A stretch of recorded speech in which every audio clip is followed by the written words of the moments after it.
R. Kelly sued by 6 victims claiming he owes them over $9.9 million tied to 2022 judgment won against him. The disgraced R&B singer, who is currently in jail, still owes the victims most of the $10.3 million judgment. A new lawsuit claims several R. Kelly victims are suing the disgraced musician for millions they claim he still owes. A new lawsuit filed on January 31st. 6 of the singer's alleged victims who won a $10.3 million judgment against him in 2022 claim that Kelly, along with his record label and other parties, still owe most of the sum. The New York Post was the first to report the news that in August 2023, Kelly, who is currently in jail, was ordered to pay the plaintiffs, Lizette Martinez, Lisa Van Allen, Kelly Rogers, Faith Rogers, Roderick Gardell, and Jem Prats, over $5.1 million in combined compensatory damages and over $4.5 million in punitive damages, plus interest, per court records obtained by People. He still owes them over $9.9 million of the sum, the plaintiffs.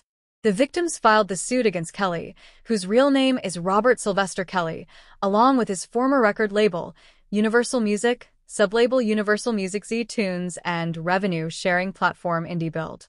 The musician's former manager, Donnell Russell, was also named in the lawsuit.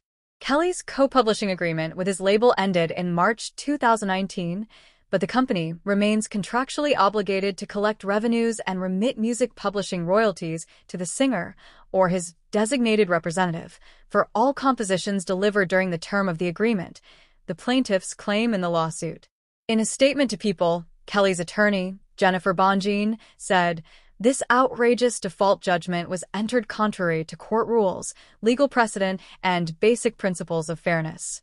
A New York court conducted a hearing in Mr. Kelly's absence and without his knowledge while he was incarcerated in Chicago, awarding a staggering $10 million to plaintiffs for conduct committed by someone else. A pattern has emerged from courts across the country deciding that Mr. Kelly is not entitled to the same due process rights as everyone else, Bongine continued. It's getting old. No court would have been that cavalier with the money of a white man. Our appeal is pending on this issue. The plaintiff's attorney, Adam Sakowitz, did not immediately respond to People's request for comment on Sunday, February 8th. Attorneys for the other defendants, meanwhile, were unable to be reached. Point two of the plaintiffs, Martinez and Van Allen, previously opened up to People about the abuse they claim they suffered at the hands of Kelly, which they also shared in Lifetime documentary Surviving R. Kelly, which was released in 2019. Martinez first met Kelly in 1995 when she was a 17-year-old high school senior. She had a sexual and abusive relationship with the star, who she thought would help her pursue a music career, just like he did with Aaliyah, she told People in 2019. Van Allen first met Kelly in 1998 at the video shoot for Home Alone, when she was also 17. "One of the first things he asked me was, 'How old are you?' We had sex that same day. He didn't waste any time," she told People in 2019. She later testified against him in his child porn trial in 2008. Kelly was sentenced to 20 years in prison in February 2023 after being convicted of child pornography and enticement of minors for SNX. The conviction followed an earlier conviction of racketeering and sex trafficking charges, for which he was handed down a 30-year sentence.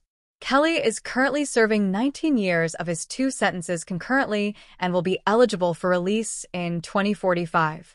If you or someone you know has been a victim of sexual abuse, text STRENGTH to the crisis text line at 741 to 741 to be connected to a certified crisis counselor.